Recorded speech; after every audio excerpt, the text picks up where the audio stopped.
Tens of thousands of guild points per day? Claire didn't know what to think, the words from Darlena echoing in her mind. Though there were celebrities before the world had ended, their lifestyle wasn't something that was understood by Claire. There would be the occasional show that followed a celebrity and show off their life. It would allow the audience to see the type of home they lived in and other displays of luxury. But as Claire thought about the idea of how much it cost to live inside the one room, the idea of spending tens of thousands of guild points per day didn't seem possible. Smiling and looking amused by Claire's reaction, Darlena tried to bring the girl back down to earth. Though this may seem like a lot to you currently, I'm confident that the two of you will reach a level where such numbers are meaningless. The robot turned its eyes to look between Claire and Hannah. What makes you say that? Hannah's face was quizzical, not believing what Darlena had said. Just hunting down horned rabbits took up so much of our time, even if we were to get stronger and fight against stronger monsters. Darlena pointed at Claire. I can tell that your friend is already thinking of how to leverage the training simulation in order to get the two of you to the top of the adventurers on this world. Checking out Claire, Hannah focused again on the robot. I'm sure you already understand what I'm about to tell you, but you're not consciously aware of it, at least not yet. Darlena placed both of its hands close to one another, pressing the fingers together as though contemplating how to explain what was going through its mind. Right now, you believe that hunting monsters and completing jobs is how you'll amass guild points, correct? It tilted its head as it observed Hannah. Moving her head away and slowly nodding, Hannah agreed with the robot's words, though Hannah didn't seem to know where it was going with it.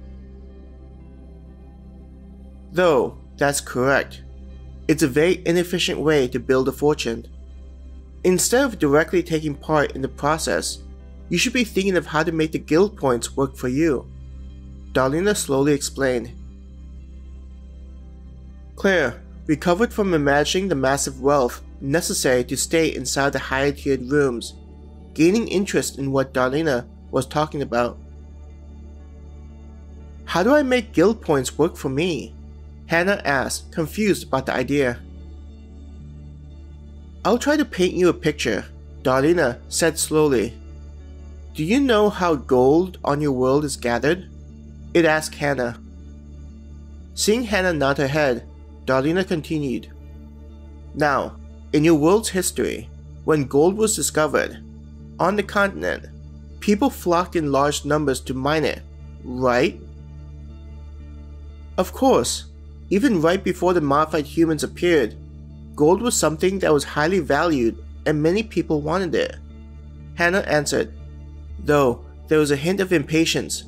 She seemed intrigued at what was being told to her. Smiling, now, when people went to mine the gold, how did they dig it up? Did they use their hands?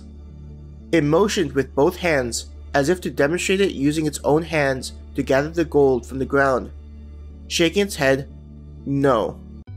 The people need picks and other equipment to dig into the ground.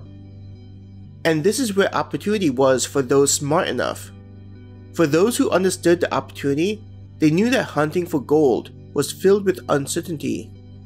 There wasn't a guarantee that gold would be found if they worked hard, with a lot of luck involved in the process. Seeing where Darlena was going with the example, Claire looked to her friend. Hannah's face showed that she also understood the point of the story. It's in the selling of the equipment and the steady money from the sales of such products that would get them rich, Darlena grinned. Just like how everyone will be hunting for monsters to gain the resources to stay at the higher level rooms or to eat the more refined food. It's the people who can consistently provide quality equipment that will succeed in the end. Tapping Hannah on the arm, Claire asked, So, What do you think of my idea?